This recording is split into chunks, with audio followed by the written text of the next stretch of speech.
Greetings everyone and welcome to the old world. I'm Arcadius from Italy and this is the first episode of Tilean Community Showdown. Let the Emperor summon the elector counts, we people from Tilea will call the merchant princes to fight. So what's the purpose of this new playlist?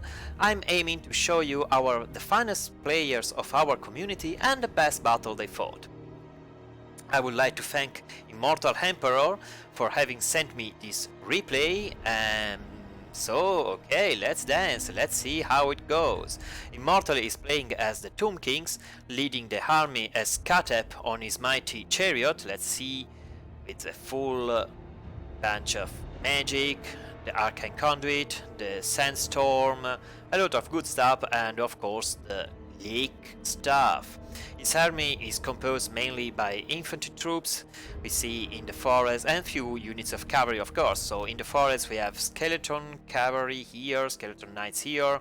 The first line is be mostly skeleton warrior, I think, 1, 2 with sword and shield, another here protecting this very important central piece of artillery, the catapult, and another unit of skeleton warriors here. The flank are defended by tomb guards with halberds, and I think, yeah, another tomb guards with halberd here, and the rear guard will be mostly spearmen, so one here, and the Scorpion Legion right in the middle of the formation. In reserve, Immortal Emperor has, quite wisely in my opinion, kept Nekara horsemen, skeleton horsemen, and chariots. So okay, that's the army. Oh, I was forgetting the flying units far over here in the corner, exploring, vanguarding, and possibly ambushing some artillery pieces from the Empire, because I cannot deny it, I really like the Empire, so sorry Immortal Emperor for that. But there is a mighty Imperial army approaching and assaulting the line of the Tomb Guards, the Tomb Kings, so leading the way is the mighty Boris Dodbringer on his griffin, exploring here the woods, searching for some enemies. There is a whole bodyguard of Imperial Knights, 2 units here, 2 units on the other side with the Lieutenant, the Bright Wizard here on the Flying Steed. So other knights here clearly trying to flank the position of the Tomb Kings here and from here.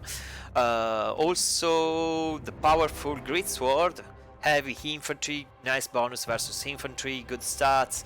So they are approaching to this, trying to overwhelm the flank of the formation, but they're immediately finding a nasty Scorpion here. So yeah, good stuff over there.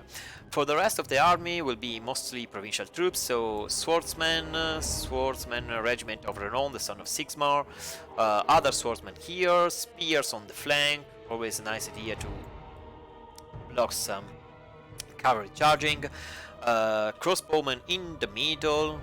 That one already lost some models, like 7 models I think, thanks to the catapult, and swordsmen blocking the rear guard. So let's see how it goes. The Imperial men, the men of the Empire, is still pushing through the woods and occupying this plain, but the skeleton warriors of Nekara is forcing their way in. The Scorpion leading the charge here, surely a strong piece that can do some quite good damage. But where it goes, oh okay, he's trying to, yeah, he's Tokyo drifting here and there. The Bright Mage drop, a fireball, but with a charge the Scorpion was able to dodge it.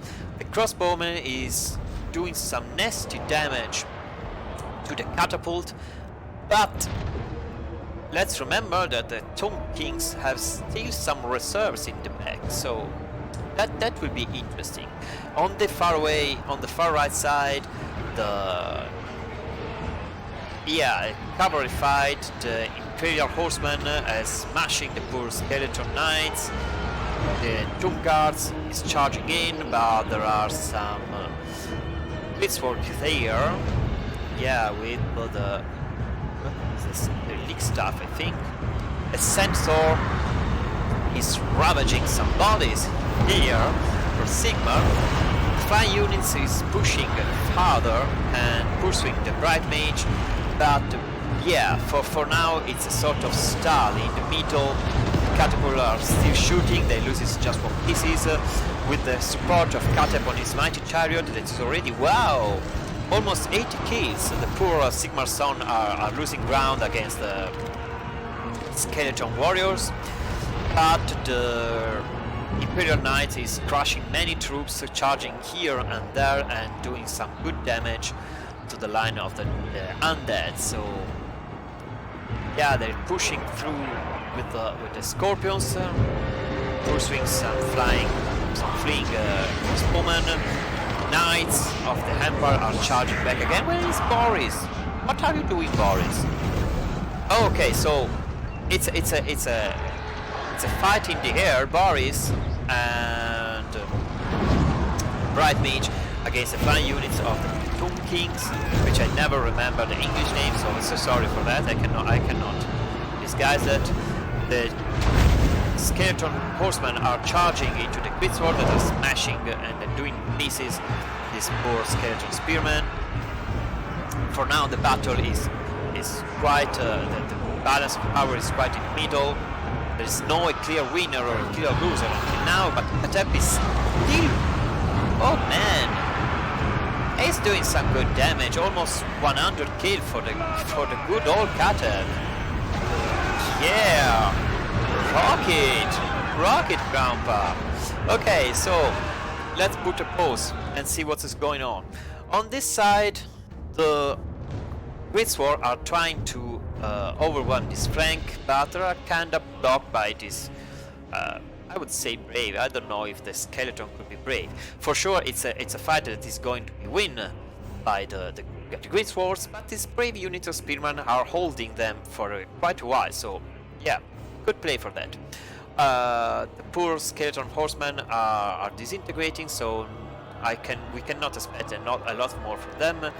But this unit of elite infantry troops with yeah, not a good stats, bonus versus large, armor piercing, good attack and hand-to-hand combat defense, not a lot of armor but silver shield, so not that bad. Our chances they can sure win against most of the provincial troops, so yeah, the swordsmen here are getting into trouble. It's a sandwich between the Ushabti here, the monstrous infantry of the Tomb Kings that the Immortal Emperor had just summoned, and upcoming Tomb Guards. On the center of the battle, thanks to the Scorpion, I think, that have already done some good damage. Also the Imperial Knights, their high armor are showing some difficulties. But here, what kind of magic is this? Let's see what's going on. Okay, so it's the Flaming Sword of Ruin to boost the combat abilities of the horsemen that are engaged with the Scorpion, but the fact is that the catapult is still on, and this is pretty huge because the damage of the catapult may be not that high for a piece of artillery, despite the nice bonus against infantry, but for sure the ability that the catapult has. Where are you? Oh, sorry, that was Katep. Ah, my bad. Okay, so not the best damage at all. Nice armor piercing, but the most important things, in my opinion, is the debuff to discipline. So every shot that can hit Imperial troop, the morale is logerating, is destroying, slowly grinding down the morale of the provincial army, the Imperial army. So for trying to win the moral battle, the Bright Mage is trying to pump out as hard as they can the poor Kateb that is now pushed by Boris. Oh, that's a nice duel. I'm sorry, Kateb. Boris is such a nice guy. So as I was saying, the provincial troops here are not having fun with all these elite troops around.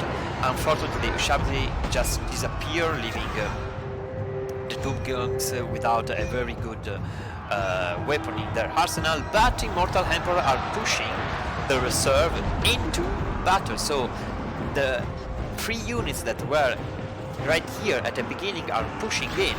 They're relatively healthy almost full health for every troop, so yeah, very nice play. Battle, however, is going slightly in the favor of the Empire due to the low health of Kateb, but hey, the battle is not close until it's close. So yeah, great philosophy here. But yeah, the lesson is fight hard until the very end of the battle. The charge of Kateb broke the morale of the spearmen.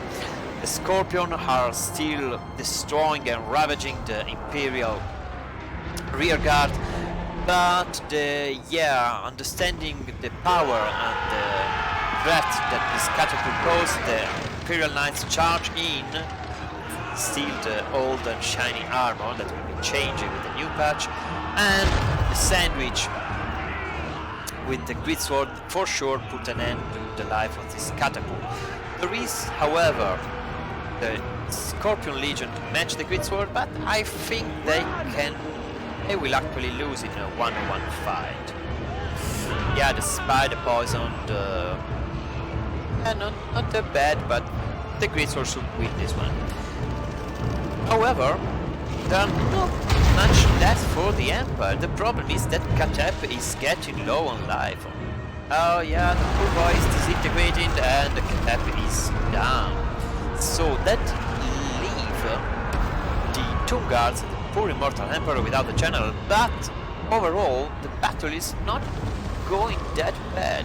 The Knights are broken, there are some reserves for the Empire here and there, holding down, so probably the micro of the Imperial General is a bit stressed up, is not moving this unit, and for the other way, Immortal Emperor is charging back with Skeleton Knights. They're moving now, trying to push further, push again on the front line, but they are quite far away. This skeleton, however, is disintegrating, so that's a tough situation for our boylets. That's a really tough situation. The Bright Mages keep dropping the fat fireballs over the head of the Tomb Guards, but Boris is blocked here against the Tomb Guards here. Just one Scorpion, the other Scorpion is fleeing, I think. Yeah, he's probably disintegrating already. Unfortunately, it is. That is not a very good situation for Boris. The balance is pushing back in favor of the Tomb Kings. What a fight!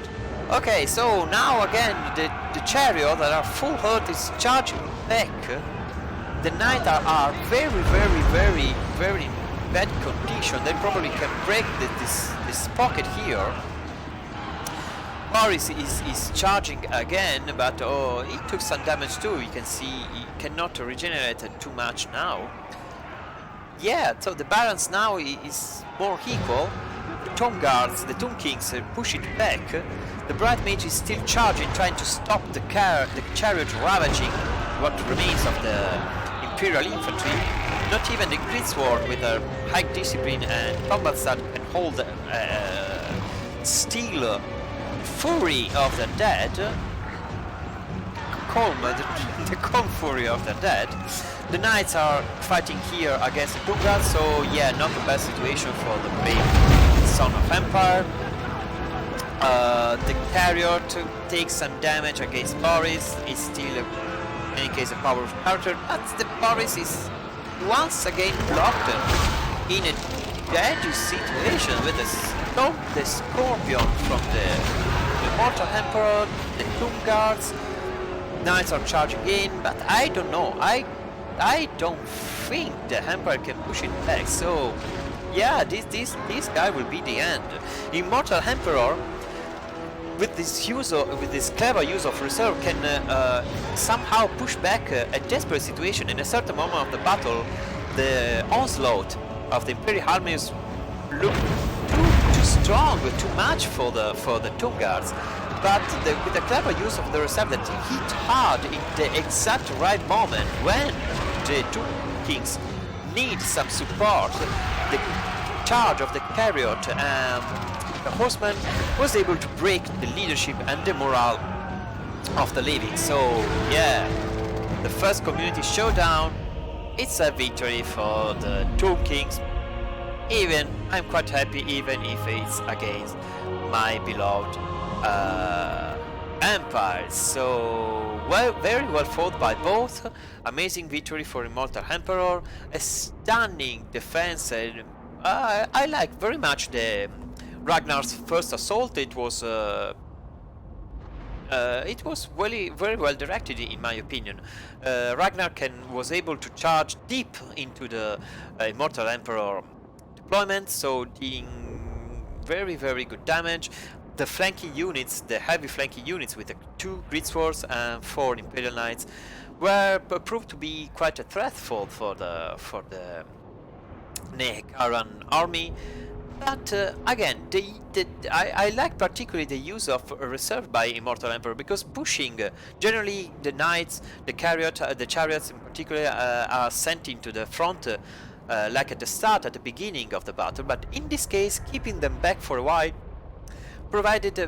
was a very good idea, a brilliant idea. Immortal can use this kind of troop when the enemy's army was already beaten up, with low morale, a lot of blessed or dead troops. So yeah, a very good battle. Thanks again, Immortal, for having sent this to me. This was the first community showdown. I beg your pardon for my English. I did my best with the video too. I hope to see you again for another Tilean community showdown. See you all.